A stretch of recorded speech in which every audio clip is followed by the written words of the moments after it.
When God speaks, hesitation becomes disobedience. Some of you are waiting for approval from people who never authorized your calling. But let me tell you this plainly.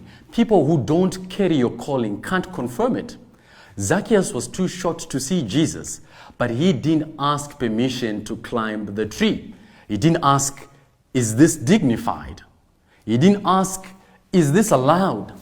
He didn't ask, what will people say? He climbed anyway. And because he moved without permission, Jesus stopped for him. Here's the lesson. Faith that moves heaven often offends the crowds. Obedience will make you look foolish before it makes you fruitful.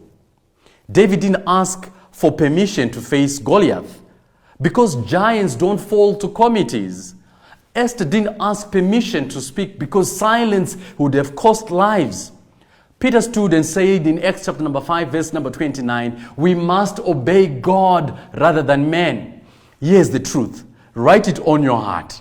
People will never give permission for what exposes their comfort. Fear will never sponsor faith, and delay is often disobedience wearing disguise. If God spoke, move. If God called, step out. If God instructed, don't negotiate, because obedience doesn't need permission, it needs courage.